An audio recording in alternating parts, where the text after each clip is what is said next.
ઘણા બધાને અજુગતું લાગતું હશે કે જેટલી પણ યોજનાઓ આપણે અત્યાર સુધી જોઈએ છીએ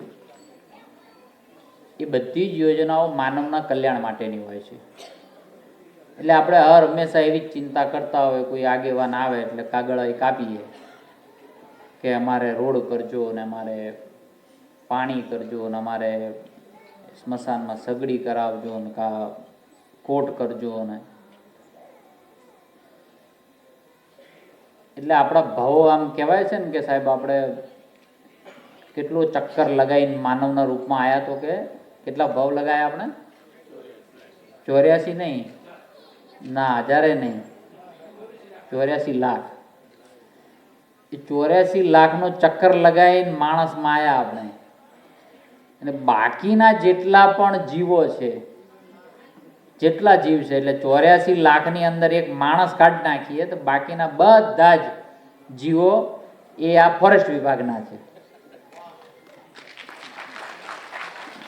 અને એની ચિંતા કરવા માટે આપણે સંવેદનશીલ બનીએ એ માટે કરીને આજનું આ લોકાર્પણનો કાર્યક્રમ છે. અને એને આપણે સારી રીતે જાણી શકીએ, એની પ્રકૃતિ શું છે, કેવા પક્ષીઓ છે, કેવા પંખીઓ છે, એની દિનચર્યા કેવી હોય છે, એ કઈ જગ્યાએ રહે છે, એ જાણવાનું માટે કરીને રાજ્ય સરકારે ફોરેસ્ટ વિભાગે આ આજે ઇન્ટરપ્રિટેશન સેન્ટરનું લોકાર્પણ કર્યું છે. આપણે બધાને જાણીને આશ્ચર્ય થાય કે ભારતનું એકમાત્ર આ સ્થળ એવું છે કે જ્યાં 183થી વધુ પ્રજાતિઓ અને 14 લાખથી વધારે પક્ષીઓનું અહીંયા આવાગમન થાય છે. વિદેશી પક્ષીઓ અહીંયા આવીને આવાગમન કરે છે. એનાથી જાણીને આનંદ વાત છે કે 12 મહિના ગમે ત્યારે અહીંયા આવીને જ એ નેસ્ટિંગ કરે છે.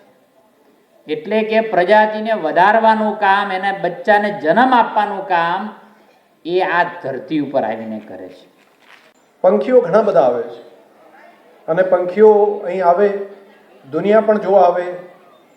અને એ માટે કરીને પાણી રોકીને પછી રાખ્યું હતું. તો ખૂબ મોટા પ્રમાણમાં મહેમાન તરીકે આવે છે. અને આવે છે એટલું નહીં, ઘણા તો અહીંયા બચ્ચા મૂકે છે અને બચ્ચાને ફરી પાછા એના મા બાપ અહીંથી ક્યાંથી છે કે યુરોપમાં જાય છે, ઠંડા પ્રદેશોમાં.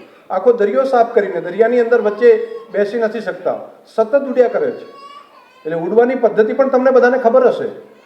એ ત્રિકોણ આકારે ઉડે, એક લીડર હોય અને બીજી બે આમ ત્રાસી લાઈન હોય. અને એ એટલા માટે કે હવાનું ઘર્ષણ એને બહુ ન થાય. અને એક પાંખ હલાવતા હોય અને એક પાંખે આરામ કરે, ફરી પછી ચેન્જ થઈને પેલી બાજુ જતા રહે. એટલે અંદરની જે પાંખ હોય એને બળ ઓછું પડે. અને ઘણા પંખી એવા છે કે જે સૌથી યુવાન હોય આગળ રહે અને પછી બદલાતા જાય. એમ લાગે કે 50 કિલોમીટર ગયા, ફરી પાછું બદલાઈને બીજું આગળ જાય, પેલું બીજા નંબરે, સૌથી પહેલા નંબરે હોય એને વધારે લોડ પડે. એટલે આવી એક આખી પ્રક્રિયા છે. અને બચ્ચાને ખભે ઉપર બેસાડે છે. બચ્ચાને ન ઉડી શકે એવા હોય તો એને વચ્ચે રાખીને ઉપર બેસાડીને અહીંથી ફરી પાછા તે લઈ જાય છે. અને અદ્ભુત, કોઈ નથી જીપીએસ સિસ્ટમ, નથી કોઈ વ્યવસ્થા, પરંતુ જ્યાં એનું જન્મ્યું હોય ફરી પાછું બીજી વખત આવે ત્યારે એક વખત તો એની મુલાકાત એ બચ્ચું ત્યાં જ રહે છે, એના મોહાળમાં આવે છે. એટલે આપણું આ રણ એ પંખીઓનું મોહાળ છે. એટલે અહીંયા આગળથી આવતા પંખીઓની રક્ષા કરવી, એ જે કુંવાસી આવતી હોય અને એનું જે રક્ષણ કરવું, એને કોઈ તકલીફ ના થાય, એના ભાણેજડાને તકલીફ ના થાય એવી વ્યવસ્થા આપણે ત્યાં બનેલી છે. પંખીઓ પણ આ જ પ્રમાણેની વ્યવસ્થા છે.